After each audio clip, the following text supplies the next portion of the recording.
Hello student, हमारे इस YouTube के चैनल पर आपका एक बार फिर से मोस्ट वेलकम है। आज हम आपके लिए लेकर के आए हैं क्लास 12 का physics chapter number 7 alternating current चल रहा है। आपको पता है ये लेक्चर नंबर शायद 13 होगा। आज हमारी टॉपिक क्या है? Resonance in LCR circuit. ठीक है ना, रेजोनेंस क्या होता है एलसीआर सर्किट में, आज इसी को पढ़ना है। आज की टॉपिक हमारी है ये, ठीक है। इसी को शुरुआत करते हैं। आज की टॉपिक हमारी क्या है स्टूडेंट? तो आपको पता हो गया कि रेजोनेंस इन एलसीआर सर्किट। और मैं एक बात आपको बता दूं, रेजोनेंस से हम लोग क्या सीखेंगे जब मैं इसको एप्लीकेशन को पढ़ाऊंगा। हालांकि एप्लीकेशन इस वीडियो में नहीं हो पाएगा बेटा। तो रेजोनेंस की सहायता से हम रेडियो ट्यूनिंग, रेडियो सुनते हो ना, रेडियो कब कितना मतलब कि फ्रीक्वेंसी मिला दी जाए बढ़िया आवाज़ आता है, कोई झल झल झल झल करता है, ऐसा क्यों होता है? इसकी एप्लीकेशन यही है। तो रेजोनेंस यही होता है, उस एप्लीकेशन वही मिलेंगे आपको। रेजोनेंस इन एलसीआर सर्किट को पढ़ने से पहले आपको पीछे के जो भी वीडियो हैं, pure capacitive, pure inductive, pure resistive और एलसीआर, अगर सबने बढ़िया से पढ़े हो, अगर एलसीआर पढ़े हो, केवल एलसीआर सर्किट पढ़े हो, तब यहाँ पे पढ़ने आना। अगर नहीं पढ़े हो तो बेटा पहले एलसीआर सर्किट को पढ़ के आ जाओ, तब यहाँ पे मोस्टली आपको सारी बातें समझ में आ जाएंगी। ठीक है, चलिए तो थोड़ा मोड़ा हम रिकैप कर देते हैं कि रेजोनेंस होता क्या है, कहाँ से आया था। और हमने आपको हिंट दिया भी था कि पीछे वाले लेक्चर यानी कि एलसीआर सर्किट में कि मतलब कि कंडीशन कब बनता है। ठीक है ना, ये बताया था आपको हमने। चलिए हम सबसे पहला एक काम करते हैं कि यहाँ पे बनाते हैं एलसीआर सर्किट। ठीक है, ये इंडक्टर लगा दिया और यहाँ पे कैपेसिटर लगा दिया और यहाँ पे एक रजिस्टर लगा दिया। ओके, और यहाँ पे हमने क्या लगा दिया, एक अल्टरनेटिंग करंट का सोर्स दे रखा है। यहाँ पे अल्टरनेटिंग करंट बोले तो I = I0 sign omega T. क्या आप अच्छे से देख पा रहे हो? आप बहुत बढ़िया से देख पा रहे हो। चलो, I मतलब कि अल्टरनेट करंट है एट एन इंस्टेंटेनियस टाइम। क्या हो गया? I = I0 sign omega T यहाँ पे फ्लो कर रहा है, बहेगा अपना। ये मान लो यहाँ से यहाँ तक जो इंडक्टर का है वोल्टेज इसमें बहने वाला VL मान लो, यहाँ पे VC मान लो, और ये क्या है आपका VR है। इसका इंडक्टेंस L है, कैपेसिटेंस C है, इसका रेजिस्टेंस R है। तो LCR में हमने आपको बताया था 3 कंडीशन आपको बताया था। 3 कंडीशन हमने पहला आपको बताया था। देखो पहली बात तो ये देख लो, पहली बात तो ये देख लो, इसका अगर मैं फेजर डायग्राम बनाऊं, फेजर डायग्राम, तो अगर देखो पहले फेजर डायग्राम जानते हो क्या होता है? देखो आप जानते हो इधर करंट है हमारा, इधर हमारा करंट है, और इधर ही हमारा क्या है, इधर ही हमारा करंट है, और इधर ही हमारा क्या है, रजिस्टर वाला है। यानी कि जिस फेज में हमारा करंट होता है उसी फेज में रजिस्टर का वोल्ट होता है, पीक वैल्यू होता है, मतलब कि पीक वैल्यू ऑफ रेजिस्टेंस। ठीक है ना, इधर ही हमारा क्या होता है, V0R होता है। और हमने आपको बता भी दिया है कि फेजर में पीक वैल्यू या फिर RMS वैल्यू लेके चलते हो, तो यहाँ पे हम पीक लेके चल रहे हैं। तो जिधर हमारा जिस फेज में करंट है उसी फेज हमारा क्या होता है, मतलब कि वोल्टेज होता है, पीक मतलब कि वोल्टेज हमारा होता है रजिस्टर का, सेम फेज में कोई डिफरेंस नहीं होता। और इधर हमारा क्या होता है, करंट से 90 डिग्री आगे होता है, यहाँ पे क्या होता है, V0L होता है। यानी कि बेटा पीक वैल्यू ऑफ इंडक्टर का, इंडक्टर की पीक वैल्यू 90 डिग्री आगे होती है। और यहाँ से करंट से 90 डिग्री पीछे क्या होती है, मतलब कि ये होता है voltage of capacitance, capacitor. Phasor diagram ऐसे ही बनता है। ये क्या बताता है, इस फेजर डायग्राम, या जो फेजर डायग्राम बताता है ना, वह नेट वोल्टेज बताता है। क्या बताता है? Net voltage. मैं दिखाता हूँ, परेशान ना हो। सारे वोल्टेज को ले लिया गया है यहाँ पे।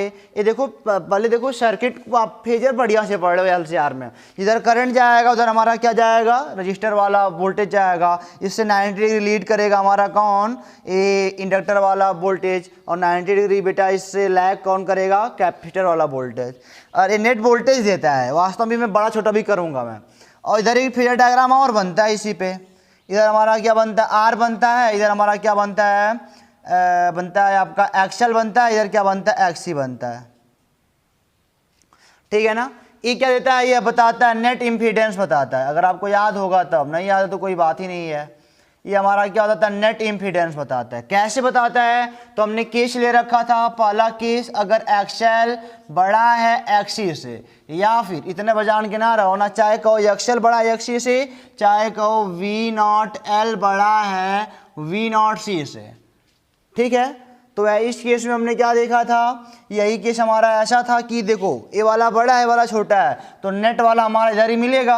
मतलब कि इन दोनों का net V not L minus V not C, इधर हमारा क्या हो गया, वी नॉट आर। तो यहाँ से नेट वोल्टेज हमको मिल जाता था सोर्स वाला, ये ऐसे हमको मिलता था। चलो दूसरा क्या केस था, जब एक्सएल छोटा हो जाए एक्सी से, या फिर वी नॉट एल छोटा हो जाएगा वी नॉट सी से, तो दैट टाइम हमारा ये देखो,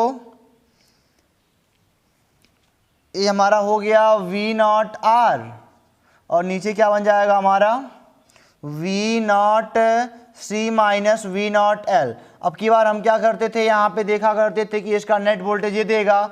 यानी कि अगर इन दोनों को मैं बताऊं तो ओवरऑल ये मिलता था कि हमारा वोल्टेज जो है ना करंट से 5 डिग्री आगे चल रहा है। इनकी मैं पूरी बात करूं तो ओवरऑल क्या मिलता है कि हमारा जो नेट वोल्टेज है वो करंट से 5 डिग्री पीछे चल रहा है। ये सब बातें जानते हो, इसी से फेजर ही बनाते हैं। इसका मतलब कि नेट इम्पीडेंस वाला भी अगर ऐसे हुआ करता था तो ये हमारा होता था आर, ये हमारा क्या होता था एक्स एल माइनस एक्स सी। तो नेट हमारा जेड बराबर रूट में जो भी मिलता था आर का स्क्वायर, यहाँ भी वही लगाना पड़ेगा आपको नेट निकालने के लिए। और यहाँ भी वही है, और 5 डिग्री आगे होता है जेड हमारा, और यही हाल यहाँ भी है, आर है, इधर नेट वाला क्या है एक्स सी माइनस एक्सएल है। तो दैट टाइम हमारा नेट जेड जो होता था नेट इम्पीडेंस। इम्पीडेंस मतलब क्या, मतलब कि net resistance in the circuit is called impedance Z. इस सर्किट में जितना भी रेजिस्टेंस है इन तीनों को लेकर के इस फेजर से उसको निकाला जाता है, क्योंकि कोई आगे कोई पीछे होता है, तो दैट टाइम वही हमारा क्या होता है, जेड होता है। ठीक है ना। क्या net resistance in the circuit is called impedance. चलिए कोई बात नहीं। तीसरा केस हमारा क्या था कि एक्सएल जब बराबर हो जाए एक्सी से। अब की बात देखो, जब एक्सएल बराबर हो जाएगा एक्सी से, तो यही हमने बताया था, इसी को हम बोलते हैं resonance condition. Resonance condition, resonance की हिंदी होती अनुनाद, अनुनाद होते। ठीक है ना। जब बेटा एलसीआर सर्किट में एक्सएल का मान एक्सी से बराबर हो जाए एक्सी के, या वी नॉट एल का मान वी नॉट सी के बराबर हो जाए, तो दैट टाइम जो सर्किट कहलाती है ना वह रेजोनेंस सर्किट भी कहलाती है। उसे हम बोलते हैं अनुनादी परिपथ है यह। कब, जब एक्सएल का मान एक्सी के बराबर हो जाएगा या वी नॉट एल का मान वी नॉट सी के बराबर हो जाएगा, तो हम सर्किट को क्या बोलेंगे, अनुनादी सर्किट है। तब जानते हो क्या होता है, तब देखो ए लोग मतलब कि ए लोग एक दूसरे खत्म कर देते हैं। यह जितना 5 अगर ये है 5 ये भी है तो विपरीत है तो खत्म हो गए। नेट हमारा क्या बचता है, यही होता है हमारा, इधर ही आई होता है, हमारा इधर ही क्या होता है, वी नॉट आर होता है। दोनों एक के और रहते हैं, दोनों एक ही और क्या होते हैं, रहते हैं। देखना एक बात को, यही है हमारा। अगर इस सर्किट की बात करो तो यह क्या हो गया, यहाँ पे यह देखो इसके मान बराबर थे, ये दोनों खत्म हो गए, एक दूसरे को आपस में खत्म कर दिया, ये दोनों अपने में मर गए। अपने में क्या हो गए, मर गए, कह सकते अपने में मर गए। तो बचा क्या, केवल, अरे ये दोनों नहीं बेटा, ये दोनों इंडक्टर और एक कैपेसिटर, रजिस्टर तो बचा ही बचा है, तो ओनली रजिस्टर हो गया। तो इसके हम बोलते हैं ओनली रजिस्टिव सर्किट हो गया हमारा। यह क्या हो गया, ओनली रजिस्टिव सर्किट। ओके, सारी बातें भी समझ में आएंगी आपको। तो रेजोनेंस कंडीशन क्या होता है, आपने जाना कि सर जब किसी एलसीआर सर्किट में एक्सएल का मान एक्सी के बराबर हो जाए, वी नॉट एल का मान वी नॉट सी के बराबर हो जाए, तो दैट टाइम वो दोनों एक दूसरे को क्या करते हैं, कैंसिल कर जाते हैं और सर्किट में केवल रजिस्टर बचता है। उसे बोलते हैं ओनली रजिस्टिव सर्किट या प्योर रजिस्टिव सर्किट। प्योर पढ़े हो आप, प्योर रजिस्टिव सर्किट यही होता है हमारा, ठीक है। और एक बात और है, एक्सएल एक्ससी की केवल वैल्यू बराबर है, इनकी क्या है, केवल वैल्यू बराबर है, केवल वैल्यू बराबर है, नोट करना है इस बात को, डायरेक्शन नहीं, डायरेक्शन बट डायरेक्शन वो तो अलग अलग होना तय है, क्योंकि कोई 90 आगे चल रहा है, कोई 90 पीछे चल रहा है, बट डायरेक्शन अलग अलग होगा, यह तो फिक्स है, केवल वैल्यू बराबर कर रहा है, ठीक है ना। डायरेक्शन तो इनका इधर है, 90 डिग्री करंट से, इनका 90 डिग्री करंट से इधर है, ठीक है। तो इस वाले सर्किट में आप जानते हो कि सर अगर मैं पूछूं टोटल रेजिस्टेंस क्या हो गया, तो कहोगे जो इम्पीडेंस है वही रेजिस्टेंस है, Z बराबर R है। टोटल अभी, अरे भाई ये जब खत्म हो गया, ये दोनों खत्म हो गया, तो इसमें टोटल सर्किट का रेजिस्टेंस कितना हुआ, R ही तो बचा, तो इम्पीडेंस का मतलब कितना, LTR सर्किट Z लगाना तय है, Z लगाएंगे, क्योंकि क्या है, LTR सर्किट है, तीनों को मिला के दो लोग अपने आपस में लड़ मर के खत्म हो गए, बचा केवल R, तो Z का मान होता है इस समय R, ठीक है। यहाँ तक बातें आपकी ऊपर होती हैं। अब हम चलते हैं आगे, आपको बताते हैं होता क्या वास्तव में, अनुनादी परिपथ होता है क्या, इसमें क्या क्या घटनाएं घटते हैं। तो चलो देखो बेटा आगे क्या कहता है, देखो तो हमने अभी भी देखा कि इन रेजोनेंस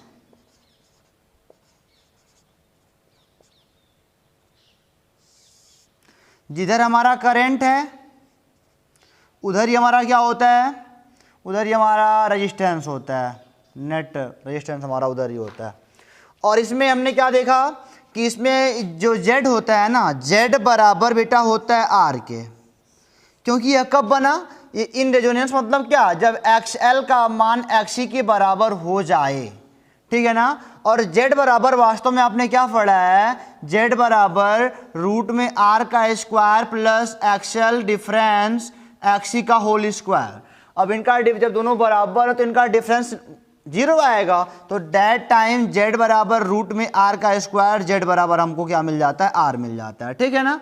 ये नेट इन्फिडेंस का फार्मूला हमने आपको बताया था, प्रूफ भी करा था, ऐसे ऐसे होता है, पीछे भी दिखाया हमने आपको, Z बराबर R, यहां पे net impedance of the circuit is equal to resistor वाला जो रेजिस्टेंस है। अच्छा एक बात जरा देखो, Z जो है ना, यहाँ पे Z यह क्या है, यह है बेटा मिनिमम वैल्यू इम्पीडेंस की है, यह क्या है, minimum value of impedance.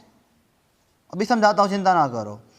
In the case of resonance, in the case of resonance, अच्छा आप समझो जरा, Z की मिनिमम वैल्यू है, वास्तव में Z बराबर क्या होता है, R का square plus XL difference XC का स्क्वायर। सपोज करो जब मतलब कि अगर XL और XC में कुछ अंतर होता, सपोज कर लो 1 मिनट के लिए, मान लो अभी R का मान 10 है, मान लो अभी R का मान कितना है, 10 ओम है, इस वाले केस में भी बता R का मान 10 ओम है, तो Z का मान कितना आएगा, 10 आएगा।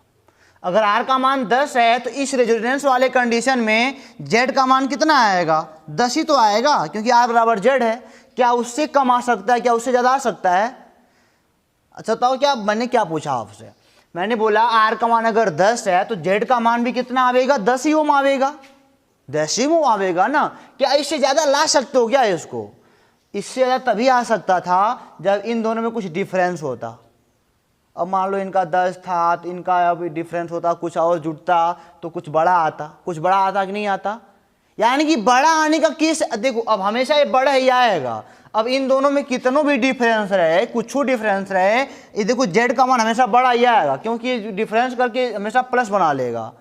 कोई भी इसमें बड़ा रहे क्या करना है, स्क्वायर तो प्लस बन जाएगा, तो Z का मान मैक्सिमम आने की संभावना रहेगी। लेकिन जब ये दोनों बराबर हो गए, ये दोनों क्या हो गए, बराबर हो गए, तो दैट टाइम Z का मान क्या हो गया, मिनिमम वैल्यू हो गई। तो एक चीज यहां पे आपको मिली कि रेजोनेंस के कंडीशन में, रेजोनेंस के कंडीशन में Z का जो मान होता है ना, जो Z की वैल्यू होती है वह मिनिमम होती है और R के बराबर होती है।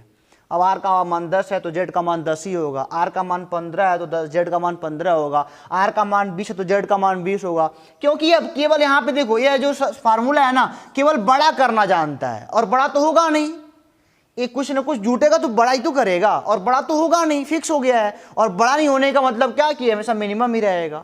तो ये बात नोट कर लो कि इन द मतलब कि in the condition of resonance of LCR circuit. In the condition of resonance of LCR circuit, net impedance of the circuit is minimum always. Resonance में हमेशा क्या रहेगा, वो मिनिमम निकाल आएगा, बड़ा होने नहीं देगा। ये जीरो हो गया, क्योंकि जीरो ना होता तो बड़ा जरूर होता, ये हमेशा पॉजिटिव बनाता। समझने की समझो क्या मैं बोल रहा हूँ, जब तक समझ में नहीं आएगा ना तब तक ये बेटा उड़ जाएगा फिजिक्स से, वास्तव बता रहा हूँ। अच्छा अब देखो जरा, अगर आई भी देखो, ये बात नोट कर लिया आपने ना, एक बात हमने नोट करा दिया आपको, मेन टॉपिक हमने नोट करा दिया। अब ऐसे फार्मूले मिलते जाएंगे और मिलते मतलब कि ऐसे डिफिनेशन मिलते जाएंगे आपको। मेन एक हो गया। चलो अब यहाँ पे दिखाता हूँ। आई और आर मतलब कि वी नॉट आर एक ही, मतलब कि इस वाले मतलब कि हमने क्या देखा कि वी एल वी सी कैंसिल कर गए, तो वास्तव में क्या बचा, केवल आर बचा। तो वास्तव में बताओ वोल्टेज वाला क्या बनेगा इक्वेशन नेट वाला, तो कहोगे सर वी बराबर V naught sine omega t. क्यों वी बराबर V naught sine omega t बोलोगे? अब बेटा हाई है, दोनों तो खत्म हो गए, तो अब खाली हाई है और बचाना, तो अब क्या बोलोगे यहाँ पे, बी बराबर V naught sine omega t, दोनों सेम फेज में होंगे रजिस्टर के लिए, करंट और ये दोनों सेम फेज में है तो ये बनेगा। तो यहाँ पे क्या देखा, आई बराबर I naught sine omega t और वी बराबर V naught sine omega t देखा आपने। फाई का मान 0, अभी मैं दिखाता हूँ, परेशान ना हो, बस देखते रहो यहाँ पे। अब यहाँ पे आपने क्या पढ़ा है, आई नॉट बराबर वी, अगर मैं पूछूंगी बताओ सर्किट में पीक वैल्यू ऑफ करंट बताओ, मतलब कि पीक वैल्यू ऑफ करंट बताओ, पीक वैल्यू ऑफ करंट बताओ सर्किट में, तो क्या बोलोगे, peak value of voltage of the circuit. इन दोनों का टेंशन खत्म हो गया अभी बेटा। और अपान क्या, सर्किट का टोटल रेजिस्टेंस, सर्किट का टोटल रेजिस्टेंस, तो सर्किट का टोटल कितना है, जेड है, जेड है। और जेड वास्तव में मिनिमम है, जेड इससे छोटा हो ही नहीं सकता। जेड वास्तव में क्या है, मिनिमम है। जेड क्या है वास्तव में, जेड क्या है, मिनिमम है। जेड इससे छोटा हो ही नहीं सकता। क्या जेड को इससे छोटा बना सकते हो आर से, नहीं ना। तो आज जेड मिनिमम है, अगर जेड मिनिमम होगा तो दैट टाइम आई नॉट क्या होगा, मैक्सिमम होगा, क्योंकि इससे मिनिमम नहीं होने पाएगा। अगर इससे मिनिमम होता तो आई नॉट और बड़ा होता। जेड जितना छोटा होगा आई नॉट उतना बड़ा होगा, और जेड सबसे छोटा हो गया है, जेड सबसे छोटा हो चुका है, तो यहाँ पे आई नॉट क्या होगा, यहाँ पे आई नॉट क्या हो जाएगा बेटा, मैक्सिमम हो जाएगा। यानी कि I not maximum is equal to V not by Z. यह कब है, in the condition of resonance, in the condition of resonance, in the condition of resonance. तो एक चीज और नोट कर लो कि in the condition of resonance the peak value of current maximum in LCR circuit, ये मैक्सिमम रहेगा हमेशा। आई नॉट का मान हमेशा मैक्सिमम रहेगा। अब मजा आएगा, आई नॉट रेजोनेंस वाले कंडीशन में ना, लिख लो रेजोनेंस वाले कंडीशन में ना आई की वैल्यू हमेशा क्या रहेगी, मैक्सिमम रहेगी, क्योंकि जेड मिनिमम होता है। जेड मिनिमम होने के नाते हमने क्या बोला कि आई नॉट इससे ज़्यादा नहीं होने पाएगा, ये मैक्सिमम देगा, क्योंकि जेड तो बदलने वाला है नहीं, जेड बदलने वाला है नहीं। अगर ये लोग होते, एक बात और सुन लो, अगर एक्सएल या एक्सी होते तो एक्सएल बराबर क्या होता है, ओमेगा एल होता है, और एक्सी बराबर क्या होता है, 1 बाई ओमेगा सी होता है। तो ये दोनों देखो, आर तो कांस्टेंट है, आर क्या है, एक बात ये अभी जान लो कि आर क्या है, कांस्टेंट है। आर तो कांस्टेंट है बेटा, ये थोड़ी बदलने घटने बढ़ने वाला है, ये तो कांस्टेंट है। जो बट एक्सएल कांस्टेंट नहीं, ओमेगा पर डिपेंड करता है, इसकी फ्रीक्वेंसी पर। ओमेगा 2 पाई एफ फ्रीक्वेंसी पर डिपेंड करता है, एक्सी का मान भी फ्रीक्वेंसी पर डिपेंड करता है। तो आर कांस्टेंट है, ये दोनों कांस्टेंट नहीं होते हैं, ये तो ओमेगा पर डिपेंड करता है, यानी कि फ्रीक्वेंसी पर। जितना ज़्यादा वो नाचेगा, मतलब कि उतना ज़्यादा वो फ्रीक्वेंसी बढ़ेगी, जुम जुम जुम जुम करेगा, अपना जो भी होगा उस पर डिपेंड करता है। तो यहाँ पे और लिख लो, in the condition of resonance the maximum, मतलब कि in the LCR circuit current is maximum. Current क्या होता है, हमेशा मैक्सिमम होता है। चलो अब देखो जरा, वैसे भी अगर मैं पूछूं फाई का मान निकालना है तो वास्तव में tan फाई बराबर आपने क्या पढ़ा है, अगर आपको फेजर डायग्राम याद होगा तो एक्सएल माइनस एक्सी अपान क्या पढ़े हो, आर। अब वास्तव में tan फाई बराबर एक्सल माइनस एक्सी दोनों का डिफरेंस ही कुछ नहीं है, जीरो है, दोनों बराबर है तो डिफरेंस जीरो ही आएगा बाई आर, यानी कि tan फाई बराबर 0 डिग्री आएगा। यहाँ से हमको मिलता है कि tan फाई बराबर 0 और tan 0 का मान ही होता है 0, ठीक है ना। तो फाई का मान 0 डिग्री क्या इंडिकेट करता है कि दोनों सेम फेज में हैं। यहाँ पे सूत्र प्रूफ मतलब कि यहाँ से प्रूव कर सकते हो कि यहाँ दोनों सेम फेज में है इस वाले में। और यह क्या कहलाया, यह कहलाया प्योर रजिस्टिव सर्किट। यह क्या कहलाया, प्योर रजिस्टिव सर्किट, क्योंकि यहाँ पे केवल क्या बचा, मतलब कि केवल रजिस्टर ही बचा है। अब यहाँ किस लिए कहा गया है, क्योंकि एक्सल बराबर एक्सी के हो गया है, ठीक है ना, इसीलिए हमने क्या बोला है, प्योर रजिस्टिव सर्किट बोला है। चलो अब चलो आगे। अच्छा, रेजोनेंस अपने हाथ में है। रेजोनेंस मतलब कि ना, रेजोनेंस वाला कंडीशन अपने हाथ में है। इन दोनों की फ्रीक्वेंसी को बराबर कर दो, इन दोनों की फ्रीक्वेंसी को। अरे भाई एक्सल बराबर एक्सी तो अपने हाथ में है यार। हमने क्या कहा कि रेजोनेंस का कंडीशन RESONANCE, रेजोनेंस का कंडीशन अपने हाथ में है। सर्किट को रेजोनेंस बनाओ, क्या दिक्कत है, कोई दिक्कत नहीं है। एक्सल बराबर एक्सी ही ना करना है, एक्सल का मान एक्सी के बराबर कर दोगे तो हो जाएगा, रेजोनेंस वाली सर्किट बन जाएगी, रेजोनेंस कंडीशन हो जाएगा। और एक्सल का मान क्या है, ओमेगा एल होता है, और ये क्या होता है, 1/ओमेगा-c होता है। चलो इसको हम चलो ओमेगा नॉट कह सकते हैं, नहीं ओमेगा नॉट कह सकते, बुक की तरह कुछ है नहीं, बस बुक की तरह लाना चाहते हैं।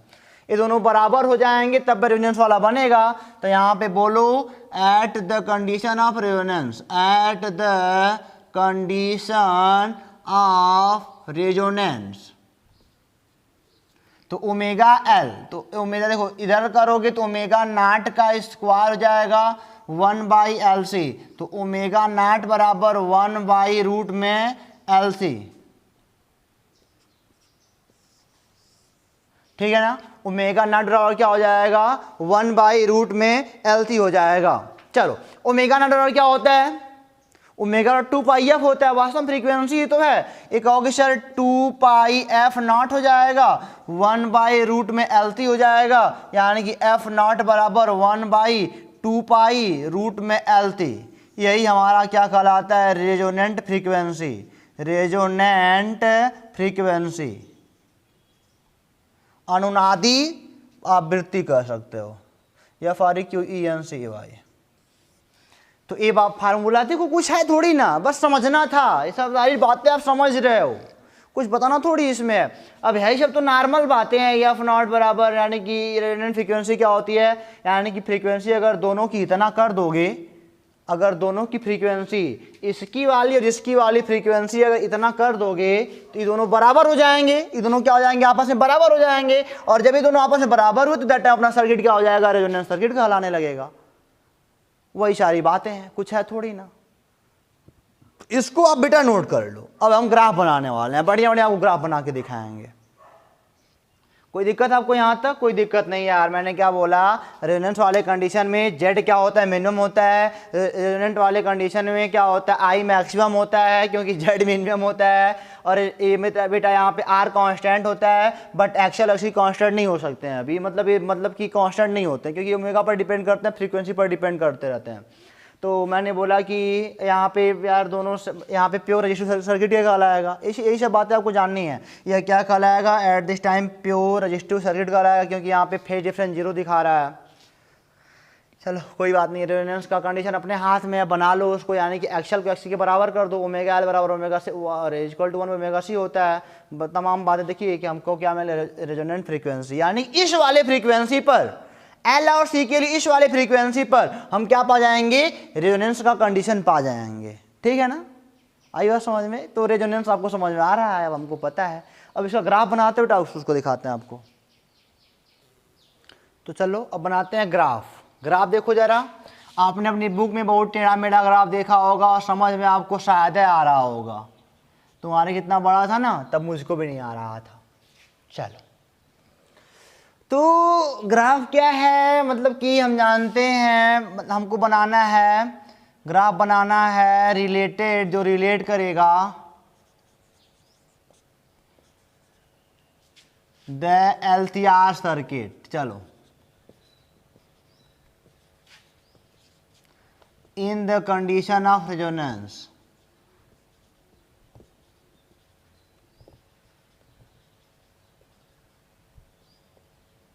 ठीक है, चलो सारी बातें देखेंगे। हम जानते हैं एक्सएल बराबर क्या होता है, ओमेगा एल होता है।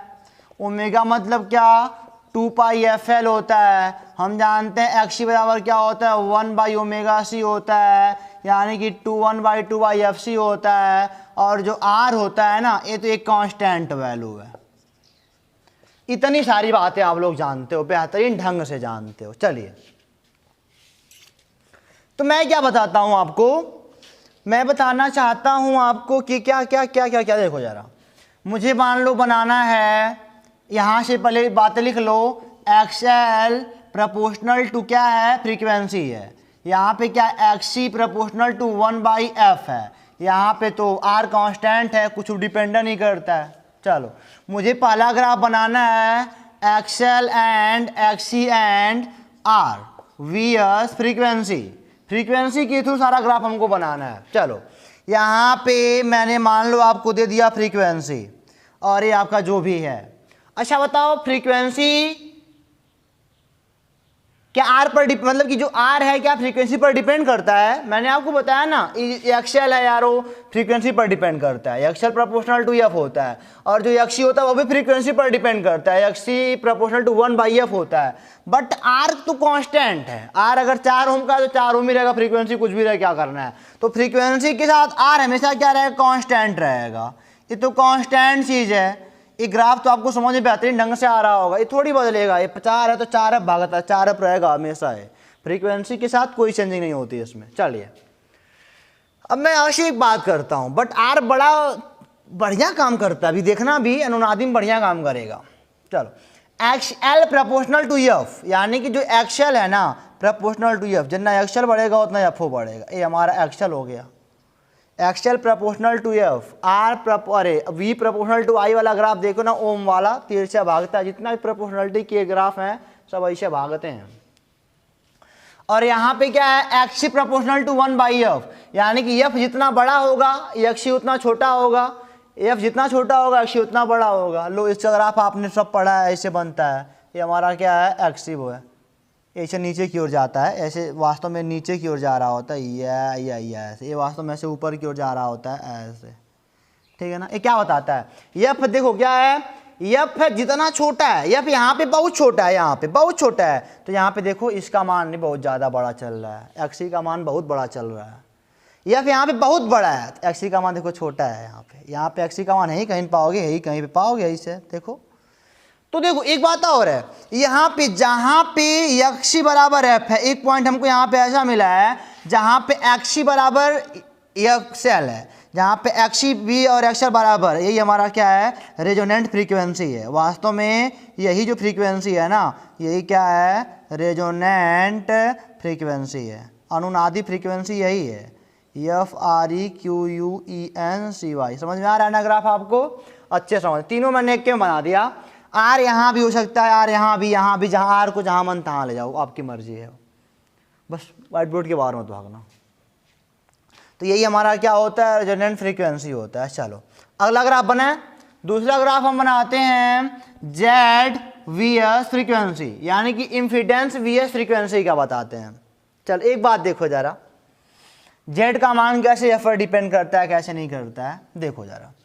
इसमें जेड बराबर आपने क्या पढ़ा है, रूट में आर का square plus omega L minus omega C का होल स्क्वायर, या फिर जेड बराबर फ्रीक्वेंसी पर अगर लाया जाए आर का स्क्वायर प्लस एक्सएल का मतलब ओमेगा एल माइनस 1/ओमेगा सी का होल स्क्वायर, 1/ओमेगा सी का होल स्क्वायर। तो जेड बराबर रूट में क्या पा जाओगे, आर का स्क्वायर प्लस ये हो जाएगा 2πfl माइनस 1/2πfc का होल स्क्वायर। चलो, यहाँ पे जेड आ गया ना, और जेड वी एस हमको एफ का ग्राफ खींचना है यार। यहाँ पे एफ है, यहाँ पे मान लो जेड है।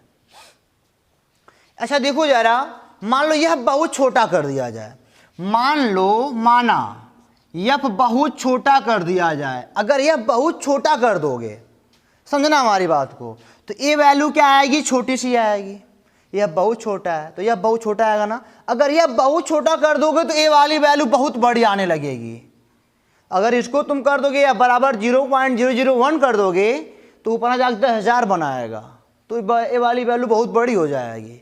अगर f का मान छोटा करोगे तो वास्तव में ये पूरी वैल्यू बड़ी हो जाएगी। ये बड़ी होगी, छोटे से घटा देगा, फिर बड़ा अपने आप में रहबे करेगा, छोटा सा घटाना पड़ेगा इसको, स्क्वायर करोगे और बड़ा होगा, जोड़ोगे फिर z का मान बड़ा होने वाला है। यानी कि अगर f का मान छोटा है तो दैट टाइम हमारा z का मान क्या आ रहा है, बड़ा आ रहा है। समझे ना हमारी बात को, हम क्या रहे हैं, जब तक नहीं जाओगे ना, फिजिक्स है, खोपड़ी खत्म हो जाएगी आपकी। एफ जितना छोटा रहेगा तो जेड बहुत बड़ा दिखा रहा है, क्योंकि देखो यहाँ पे यार एफ बहुत छोटा कर दोगे तो छोटी वैल्यू आएगी, ये छोटी मान लो 0.01 आएगा, और यह बहुत बड़ी आएगी, ये मान लो 10,000 आएगा, तो घटा देगा यार, स्क्वायर करोगे फिर बड़ा, जोड़ के और बड़ा, फिर जेड का मान तो बड़ा ही आना है। अच्छा दूसरा देखो, माना यह बहुत बड़ा ही है, माना यह बहुत बड़ा है यार, यह बहुत बड़ा है, यह मान लो बहुत बड़ा है। अगर यह बहुत बड़ा हो गया, मान लो 10,000 है, तो हाई एफ का मान 10,000 रखोगे, 10,000 माइनस हाई बहुत छोटा आएगा, हाई क्या 0.01 आएगा, फिर ये बड़ा हो गया, फिर ये बड़ा हो गया, नहीं बड़ा हो गया। आर तो कांस्टेंट भैया, आर के बारे में बात ही छोड़ दो। अब की एफ का मान मैंने बोला बड़ा कर दो, एफ का मान बड़ा कर, बहुत बड़ा हो गया, मान लो 10,000 हो गया, और एफ का मान मतलब कि बड़ा करोगे तो भाग्य बहुत छोटा आएगा, इसका मतलब यानी कि 0.1 आएगा, ये जो छोटा मोटा आएगा, घटाओगे तो बड़ा तब भी रहेगा। यानी कि एफ का मान बड़ा कर दोगे तब भी जेड का मान बड़ा ही रहेगा, ठीक है ना। इसका बनता है ग्राफ ऐसे, ऐसे बनता है। देखो एफ का मान छोटा है, एफ का मान छोटा है तब भी जेड का मान बड़ा है, और यहाँ पे देखो जरा, यहाँ पे एफ का मान देखो, यहाँ पे एफ का मान यहाँ है, बहुत बड़ा है, तब भी जेड का मान बड़ा है। और एक कंडीशन ऐसा आएगा बीचवा में, इसके बीच में ऐसा आएगा जहाँ पे जेड क्या होगा, मिनिमम होगा, जहाँ पे जेड सबसे मिनिमम होगा। ऐसे बनता जाएगा, ऐसे बनेगा इसका ग्राफ। अब तुमको कैसे दिखाएं, यहाँ पे वैल्यू थोड़ी मतलब पुट कर पाएंगे हम, तो ऐसे बनता है। एक ऐसा केस आएगा जहाँ पे जेड क्या होगा, सबसे मिनिमम होगा, यही जेड मिनिमम है, और वास्तव में 21 फ्रीक्वेंसी पर होगा, यही बेटा रेजोनेंट कंडीशन पर होता है। यही क्या होता है, रेजोनेंट कंडीशन वास्तव में यही होता है कि इसी वाले कंडीशन में जेड बहुत यही मतलब कि सबसे कम होता है। आपने पीछे पढ़ के आया हो, समझ में आपको आ भी रहा होगा, अब सारी बातें क्लियर हो धीरे धीरे। यह मतलब यह छोटा है तब भी जेड बड़ा है, यह बड़ा है तब भी जेड बड़ा है, बीच वाले में क्या है, ऐसा केस आएगा जहाँ पे जेड सबसे मिनिमम होगा, उसी को हम क्या बोलते हैं, मतलब कि वही रेजोनेंट वाली फ्रीक्वेंसी, उसी पे जेड मिनिमम होता है। एलटीआर की बात चल रही है सारी। अब हम आगे का देखते हैं ग्राफ, आगे दो ग्राफ और उसको देख लेते हैं क्या कहता है।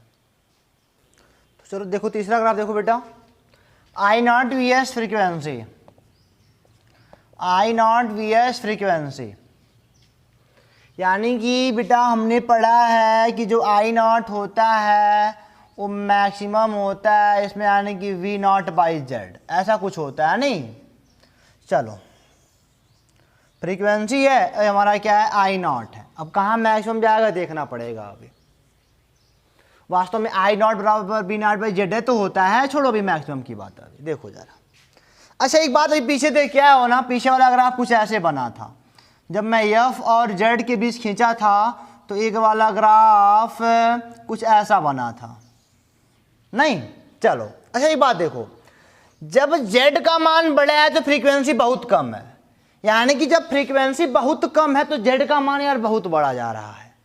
फ्रीक्वेंसी बहुत कम है तो Z का मान क्या हो रहा है, बहुत बड़ा जा रहा है। और Z का मान जब बड़ा होगा, जब Z का मान बड़ा होगा तो I0 का मान क्या होगा, छोटा होगा, जाहिर सी बात है छोटा होगा।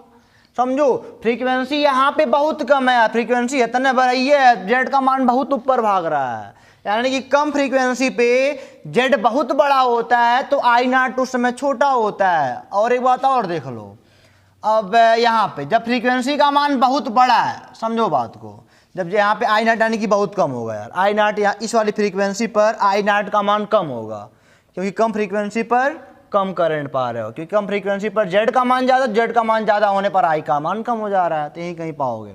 चलो मान लो जेड, अरे अधिक फ्रीक्वेंसी कर दिया, अधिक फ्रीक्वेंसी कर दोगे तब भी जेड ज़्यादा है यार, फ्रीक्वेंसी अधिक कर दोगे तब भी जेड ज़्यादा हो रहा है, और तब भी जेड ज़्यादा हो रहा है, तो दैट टाइम यार फ्रीक्वेंसी अधिक कर दोगे तब वो जेड, तब वो अधिक करने पर भी हमारा आई नॉट, जब जेड ज़्यादा हो जाएगा तो आई नॉट का मान ऑटोमेटिक कम हो जाएगा। तो ये वाला ग्राफ बनता है ऐसे बेटा, उसी का उल्टा देख सकते हो, ऐसे बनता है, ऐसे कुछ ऐसे चलता है ऐसे, ठीक है ना। कम फ्रीक्वेंसी आई का मान कम, अधिक फ्रीक्वेंसी तब हो आई का मान कम। अरे बेटा ऐसे ऐसे ऐसा बीचों में इनके बनता है, कम और ज़्यादा के बीचों में ऐसा केस बनता है जब आई मैक्सिमम होता है, और आई मैक्स, यही बेटा आई नॉट मैक्सिमम है। और आई नॉट मैक्सिमम क्यों है? क्योंकि यहाँ पे बेटा वास्तव में जेड मिनिमम होता है, यहाँ पे जेड क्या होता है? मिनिमम होता है। और यही वाला केस जब जेड मिनिमम होगा तो दैट टाइम जब जेड मिनिमम होगा तो आई ऑटोमेटिक क्या हो जाएगा? आई नॉट मैक्सिमम होगा।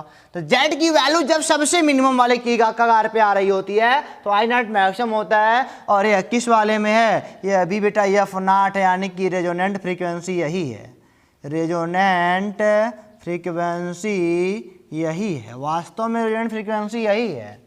तो ये अभी ग्राफ आप खींच लोगे ना, बस थोड़ा मोड़ा देखो, जब तक सोचोगे नहीं ना तब तक कुछ होने वाला नहीं है। कम और ज़्यादा के बीच में ऐसा केस मिलता है कि जहाँ पे आई नॉट मैक्सिमम होता है वहाँ पे जेड का मान मिनिमम होता है। देखो वास्तव में हाई जेड मिनिमम है, और जेड जब मिनिमम होगा तो आई तो मैक्सिमम वास्तव में होगा। हम तीनों केस कंसिडर कर रहे हैं, ज़्यादा नहीं, बीच वाले तो केस जो भी है बनाए गए हैं। चलो चौथा देखो, पावर। पावर जानते हो क्या होता है? पावर कहोगे sir V R M S into I R M S और कास फाई होता है। और बेटा यह 18 प्योर रजिस्टिव सर्किट, तो दैट टाइम फाई का मान 0 डिग्री है और कास 0 का मान होता है मैक्सिमम। कास 0 का मान 1 होता है और कास की सबसे मैक्सिमम वैल्यू है, तब यहाँ पे पावर भी क्या होएगा? मैक्सिमम होएगा। यानी कि एलटीआर सर्किट में जब एक्सएल बराबर एक्सी हो जाएगा तो पावर बहुत ज़्यादा ख़त्म होगी। यहाँ पे क्या हो जाएगा? एक कहोगे सर पावर जो है आपका ना ये मैक्सिमम जा रहा है, क्योंकि ये मैक्सिमम में अभी है, तो V R M S into I R M S, ठीक है ना। और वास्तव में एवरेज ही होता है। और चलो ठीक है, ये पावर मैक्सिमम, अब देखो वी आर एम एस और क्या होता है? V not by root two I R M S, I not by root two होता है। ये हो जाएगा पावर जो आपका मैक्सिमम होगा, तो बोलोगे sir V not by root, यानी कि हो जाएगा V not by 2 into I naught, ऐसा कर सकते हो। और आप जानते हो कि वी नॉट बराबर क्या होगा? यहाँ पे आई नॉट आर होगा। अरे भाई प्योर रजिस्टिव सर्किट है तो वी नॉट बराबर आई नॉट आर है तो होगा। तो यहाँ पे क्या कर लोगे? जो पी मैक्सिमम होगा तो ये हो जाएगा I not R into I not by 2, और ये वास्तव में आई नॉट का स्क्वायर इंटू आर बाई 2। और एक बात मैं और बता दूँ, यहाँ पे बेटा रेजोनेंस का कंडीशन है तो आई नॉट मैक्सिमम है। आई नॉट क्या है? मैक्सिमम है, ये आई नॉट मैक्सिमम है। तो बढ़िया से अगर लिखा जाए तो पी जो मैक्सिमम है ना, मैक्सिमम है, पावर मैक्सिमम हो रहा है यार। तो यहाँ पे देखो आई नॉट मैक्सिमम का स्क्वायर करो तभी मैक्सिमम होगा। किसी भी चीज़ अगर कोई चीज़ मैक्सिमम है तो उसका स्क्वायर करोगे तभी मैक्सिमम आएगा, कोई चीज़ मिनिमम है उसका स्क्वायर करोगे तभी वो मिनिमम ही आएगा। तो दैट टाइम में क्या आएगा? हमारा √2 आएगा, अरे बटे 2 आएगा, और यहाँ पे आर, ठीक है ना। आई नॉट मैक्सिमम √2 बाई आर, ठीक है। चलो आई नॉट मैक्सिमम का स्क्वायर इंटू आर बाई 2 इसको कर सकते हो। अच्छा इसी को हम लोग क्या बोलते हैं? आई आर एम एस का स्क्वायर, नहीं, यानी कि पावर मैक्सिमम के बारे में क्या बोल सकते हो? देखो आई नॉट बाई 2 यानी कि I not by √2 into I not का स्क्वायर है ना, इसको हम लिख सकते हैं I not by √2 into I not by √2 into R. वास्तव में पी जो पावर मैक्सिमम होगा ना तो ये क्या हो जाएगा? I not I R M S, ये आई आर एम एस तो हो गया इसका स्क्वायर इंटू आर। इसका फार्मूला पावर का हमारा, ठीक है ना। ये हमारा किसका फार्मूला है? पावर का। यानी कि जब आई नॉट मैक्सिमम है तो ये पावर मैक्सिमम है, जब आई नॉट मैक्सिमम है तो तभी पावर मैक्सिमम है। चलो एक बात समझो हमारे बात को, रेजोनेंस वाला कंडीशन कहना क्या चाहता है? आर कांस्टेंट भले है तो क्या आर का कोई योगदान नहीं है रेजोनेंस में? आर भले कांस्टेंट है तो क्या आर का कोई योगदान नहीं है रेजोनेंस में? है। एक्सएल या एक्सी, देखो जब मैंने अपने रेडियो ट्यूनिंग में मैंने एक्सएल को एक्सी के बराबर घुमा के कर दिया, वो क्या बन गया? जब वो बराबर आपस में हो गए तो रेजोनेंस का कंडीशन बना हमारा। तो दैट टाइम रजिस्टर काम करना शुरू करा। रजिस्टर कहा तुमने तो बराबर कर लिया, अब मैं पावर को मैक्सिमम करूंगा, पावर बहुत ज़्यादा खाऊंगा मैं, और जब पावर ज़्यादा खाएगा तब भी बेटा फ्रीक्वेंसी और मतलब बढ़िया आवाज़ सुन पाओगे। पावर ज़्यादा खत्म हो रहा है तब तो बढ़िया आवाज़ आ रही है, पावर अगर ना दो तो आवाज़ कहाँ बढ़िया आने वाली है। तो बेटा शायद देखो मतलब एक्सएल या बैक्सी आपस में तुम बराबर कर लोगे तो पावर तुरंत रजिस्टर वाला काम करना शुरू कर देगा। मैं तो मतलब कि मैक्सिमम करंट बहाऊंगा, मैक्सिमम पावर खाऊंगा, तभी बेटा आवाज़ बढ़िया लाऊंगा। यही होता है, कुछ होता नहीं है। अब पावर भी, इसका भी ग्राफ ऐसे ही बनेगा। अगर कोई कहता है फ्रीक्वेंसी और पावर का बनाओ ग्राफ ना, तो क्या यही बनेगा? क्योंकि आई नॉट पर डिपेंड सीधे कर रहा है तो यही होगा, उसका भी ग्राफ यही होगा। ठीक है, यही हमारा क्या है? मैक्सिमम पावर है। थोड़ा ऊपर बना लो ताकि दिखा दो ये मैक्सिमम क्या है। जब आई नॉट मैक्सिमम तो ये पावर मैक्सिमम हमारा है। यही हमारा क्या? F not resonant frequency, resonant frequency. अभी हिम्मत मत हारना, अभी मैं आगे लेके चल रहा हूँ, अभी और बातें बताऊंगा अभी इसमें मैं। समझ गया ना ग्राफ सर? समझ गया ना कि एक्सएल एक्सी बराबर तो कर दोगे, बट जब रजिस्टर काम करना शुरू कर देगा ना तो मैक्सिमम पावर खाएगा, और जब मैक्सिमम पावर खाएगा तो दिक्कतें पैदा करेगा। दिक्कतें क्या? आवाज़ बढ़िया आएगा, आवाज़ सबसे टॉप लाएगा। तब वही तो काम करता है। यही दोनों खत्म हो गए, देखो मतलब एक्सएल एक्सी आपस में खत्म हो गए, और दैट टाइम में सारा केस बना हमारा। उनको ख़त्म करना ज़रूरी था, उनको ख़त्म करना क्या था? जरूरी था। अगर वो ख़त्म नहीं होते तो दिक्कतें पैदा करते। अच्छा, आपके मन में एक सवाल ही पैदा हो रहा होगा कि सर अगर केवल प्योर रजिस्टिव लिया जाए तभी तो बढ़िया रहेगा, जब प्योर रजिस्टिव बनाना है तो प्योर रजिस्टिव का नहीं ले लिए? तो प्योर रजिस्टिव बेटा प्योर कंडीशन नहीं बताता हमारा। हाई फ्रीक्वेंसियाँ मिलाना पड़ता है ना, तो फ्रीक्वेंसियाँ किसकी मिलाओगे? रजिस्टिव फ्रीक्वेंसी काम नहीं करता है। रजिस्टिव फ्रीक्वेंसी काम करता है क्या? रजिस्टिव फ्रीक्वेंसी कितना डोलाते रहो, नचाते रहो, कुछ नहीं होने वाला है। फ्रीक्वेंसी तो एक्सएल और एक्सी रखते हैं ना, 1 बाई मतलब कि एक्सएल वाला 2 पाई एफ सी होता है, 2 पाई ओमेगा एल 2 पाई एफ एल होता है, एक्सी वाला 1 बाई 2 आई एफ सी होता है। तो फ्रीक्वेंसी तो दोनों मिलाने काम करेंगे ना, तो बेटा इन दोनों का होना जरूरी है। अगर कोई कहता है कि जब प्योर रजिस्टिव ले रहा है तो वह लेके काम कर लो ना, तो फ्रीक्वेंसी किसकी मिलाओगे? फ्रीक्वेंसी मिलाना जरूरी हमारा है, तो उसी के लिए हम एल आर लेके चलते हैं। ठीक है ना, मतलब कि एल आर और सी तीनों लेके चलते हैं। एल सी आर सर्किट हम इसीलिए पढ़ाई करते हैं, इसलिए। नहीं तो अगर कोई बहुत तो उस मन में सवाल पैदा और झुट्टा इतना प्रोपगंडा रच रहे हो, सीधे बोलो आर बस लगा लो, तब बेटा फ्रीक्वेंसी नहीं मिला पाओगे। इसको मिटा के थोड़ा मोड़ा मैं आपको और आगे बताने का प्रयास करता हूँ। तो चलो इसका निकालते हैं कंक्लूजन। क्या हमने आज पढ़ा है बस वही देखना है। एट रेजोनेंस,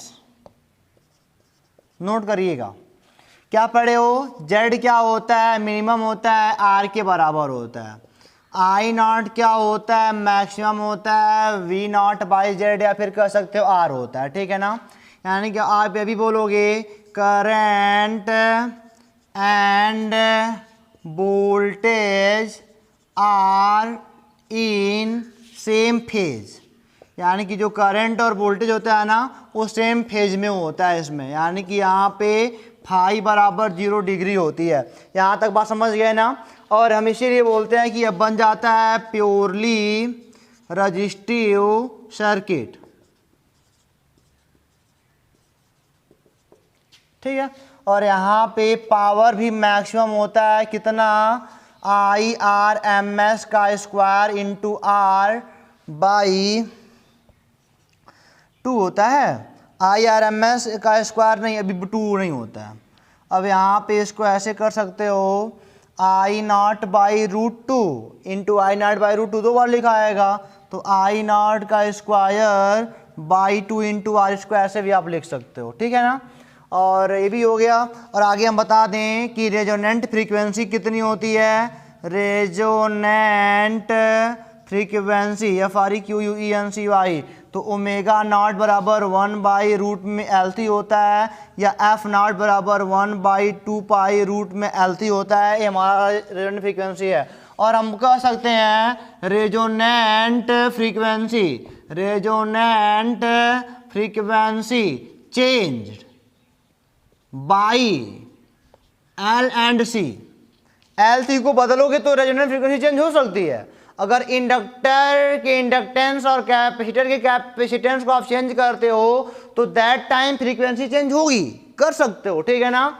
यहाँ पे R का कोई रोल नहीं है, हियर R कोई रोल नहीं दे रहा, यहाँ पे R कोई रोल नहीं दे रहा। लेकिन जब बराबर कर लोगे, लेकिन जब बराबर कर लोगे यानी कि जब ये दोनों बराबर मतलब फ्रीक्वेंसी जब मिल जाएगी आपकी, तब R रोल देना शुरू कर देगा। तब R क्या बोलेगा कि आपने पढ़ा है कि I नॉट बराबर V नॉट बाई R, ठीक है ना।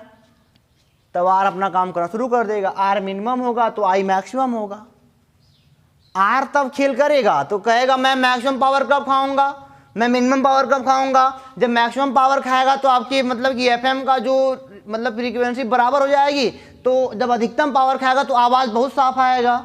और जब बेटा मिनिमम पावर खाएगा ना, जब कम पावर खाएगा तो झल झल झल झल करता है वही। यानी कि इसको मैं यही बताऊँ, ऐसे इसको ग्राफ ऐसे बनता था हमारा I नॉट वाला फ्रीक्वेंसी के बेस पर, फ्रीक्वेंसी के बेस पर ही तो हमारा I नॉट बनता था। R यही था हमारा, इस मतलब कि यही हमारा क्या था, F नॉट था। अब यह R पे था, मान लो यह किस पे था, यह R पर था। R को मैंने कहा कम कर दो, R और कम कर दो, R को मैंने कहा R बढ़ा दो, अच्छा R बढ़ा दो, R बढ़ा दो, कम करोगे तो बढ़ जाएगा, हाई कम करो तो और ऊपर भाग जाए। मैंने कहा R बढ़ाओ, R बढ़ाओ, तो चलो यहाँ पे R मैंने कहा 2 गुना कर दो, तो भाई देखो भाई R 2 गुना मैंने कर दिया भाई। तब I नॉटवा देख रहे हो, अगर R बढ़ाओगे तो I नॉट कम होगा ना, तो कम हो जाएगा पावर। समझना हमारी बात को, हम कह क्या रहे हैं, नहीं तो उड़ जाएगा दिमाग से। R बढ़ा दोगे तो अगर मान लो भी तुम फ्रीक्वेंसी बराबर कर ही लिए, रजिस्टर कहा कि मैं 10,000 ओम का लाऊंगा अपना, तो 10,000 का लग जाएगा तो पावर तो कम हो गया। तुम फ्रीक्वेंसी बराबर कर ही क्या कर पाओगे, कुछ नहीं कर पाओगे, चल जलाएगा हमेशा, तब वो आवाज़ साफ नहीं आएगी। तो R या इसके बाद R रोल करेगा, रेजोनेंट की कंडीशन के बाद। जब रेजोनेंट में आ जाएगा तुम्हारा सर्किट पूरा, तो दैट टाइम R कहेगा अब मैं शुरू होता हूँ काम, मैं करूंगा। अब तक तुमने किया, जब तक ये लोग मतलब फ्रीक्वेंसी बराबर कर रहे थे, एक्सल और एक्सी कर रहे थे, तब तक R कुछ ना बोल रहा था। लेकिन जब बराबर कर चुके तो बोला R मैं सारा काम करूंगा, मैं चाहूंगा मैक्सिमम ज़्यादा करूँ, मतलब कि पावर को ज़्यादा दूंगा, मैं चाहूंगा तो पावर को कम दूंगा। तो इसके ऊपर डिपेंड करता है। मान लो 4L कर दिया जाए तो ये और घट जाएगा, 4R कर दिया जाए तो और घट जाएगा। तो अगर रेजिस्टेंस ज़्यादा कर दोगे तब मतलब पावर अगर नहीं ज़्यादा होगा, पावर ज़्यादा नहीं होगा तो आवाज़ साफ नहीं होने पाएगी। तो आज का वीडियो यहीं पे वीडियो बेटा क्लोज करते हैं।